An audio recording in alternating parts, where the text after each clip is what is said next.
A broken man finds himself in the bottom of a deep, dark, dirty pit. Broken, trapped, and it feels like he has no way out. His mom walks by and offers him a comforting meal. It's wonderful, it's great, but then she walks away. His brother walks by, offers him a friendly piece of advice. It's helpful, but then he walks away, and that man is still down in that pit. A pastor walks by, reads him some Bible verses, gives him some encouraging words, tells him to trust in God and pray. Walks away. That man is still down in that pit. Counselor comes up to the pit, looks down, feels a certain amount of pity for that man, sits down on the edge of the pit, talks to him for an hour, cheers him up a little bit. Then he gets up and says, "I'll be back next week and we'll talk some more." Then walks away. That man is still down in that pit. His friend walks by, looks down and says, "Damn, that looks like it sucks down there," and turns and walks away. That man still stuck down in that pit. Then a man walks by, looks down in the pit, and with little hesitation, jumps right down in that pit with that broken man. The man down in the pit looks at him and says, "Damn it, now we're both stuck down here." The other man looks at him and says, "Yeah, but I've been down here before, and I know the way out." Both that recovering addict and the man in the bottom of the pit were both me.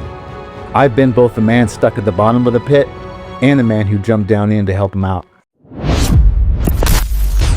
Today on Out of the Pit. Welcome to Out of the Pit. I'm Andrew Glanville. 9 years ago, I was the man in the bottom of that pit. I had no job. I had no money. I was homeless. I was addicted to drugs, alcohol. I was taking anything and everything I could just to try to numb and cover up the pain. I had lost my wife and I had lost my kids. I had lost any and all hope. Today, as of the release of this recording, I'll have 9+ years clean and sober without a drop of drugs or alcohol or taking a single pharmaceutical drug outside of when I had kidney stones and gallstones. I've completely rebuilt my life. I've lost about 60 pounds and I'm now known as a beast in the gym. I'm a respected chiropractor in my community and an elder in my church. I'm constantly taking on new challenges. As a matter of fact, as of this time, I'm training for a marathon coming up in April. Me, I've never been a runner, but here I am trying to run 26.2 miles all in one stretch. Not because I want to, not because I like to run, but because I like to take on challenges. And perhaps the biggest challenge that I'm taking now is jumping back in that pit to help other men who have been where I was and are trying to get out. I'm a Christian first, I'm a man second, and I'm a patriot of this country third, and I address issues in that particular order. If you used to know this podcast as The Dangerous Gentleman, that's also me, but that season is over because that was all about me.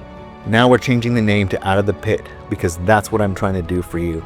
I'm trying to help you get out of the pit that you're in because I was able to get out too. Let's go back to 2016. I spent most of that summer wandering around the streets of Spokane with everything I owned in one backpack. My car was wrecked, my bank account was empty, and everyone I knew and trusted, I had burned the bridges with them. They didn't trust me anymore, and they shouldn't. I slept on drug dealers' couches. I slept on the streets. I slept in my car. I slept in a campground under the stars. I even spent a night or two in the hospital in detox. That's how desperate I was. And here I was telling myself that I'm trying to get my kids back. Here I am telling everyone else that I'm doing everything that I'm supposed to. Behind the scenes, I'm smoking methamphetamines, I'm smoking heroin, I'm taking every single prescription that I could possibly get. I'm putting myself to sleep every night with copious amounts of alcohol and weed. I had no hope. I had stopped going to church. I had stopped trying to believe in God. My wife was running around doing who knows what with who knows who. And here I was chasing her around. My biggest addiction wasn't any of those other things. My biggest addiction was her, because I did anything and everything to try to get back in her good graces, even though she was doing anything and everything she could to get as far away from me as possible. I remember one particular night, I was supposed to show up for my shift at work the next day, and one of my friends in the drug scene called me over, and she had some drugs that she wanted to share. So I spent that whole night going back and forth between getting up on methamphetamines and bringing myself down on heroin, up on methamphetamines, down on heroin. And I just did that all night long, and I was able to get myself together just enough to show up for my shift the next morning at Lowe's. I'll never forget a lot of those nights. See, I'm not one of those types of people that forgets the nights when they do drugs or alcohol. I remember every single moment, and there's way too many of those that still eat me up all over the place. It wasn't like I didn't have people offering to help me at the time either. Like I mentioned earlier, I had friends, I had family members, I had counselors who were all trying to help me out in the best way that they could. The truth is that none of them really knew what was going on. None of them really knew how bad things had gotten for me. And the truth is, I wasn't wanting to tell any of them. So the thing that they don't tell you about that man in the bottom of the pit is that he has to want to get out. It takes two. It takes the man trying to get out and the man trying to help him out. The beginning of the end for me was when I got called into a meeting with my lawyer, my counselor, the social worker, and the family counselor. They all called me in and they said, Andrew, we know something's not right. We know you're not okay. At the beginning of this whole process, you were the strong one, Andrew. You were the one that we were all expecting to get your act together so you could get your family back. We knew your wife was going to crash, but we needed you to be that anchor, and you aren't being that anchor. And the way it looks right now is that you were going to lose any and all contact with your kids forever. I broke down crying because I knew that they were telling the absolute truth. I was deeper and further down in that dark pit than I even possibly cared to imagine. As they're talking to me, I looked down at my arm where I was bleeding from the last interaction I had had with my ex-wife. She had scratched me and trying to steal my car keys so she could run off and do God knows what. And I still had the scars, and I still have those scars. They said, Andrew, it's not too late.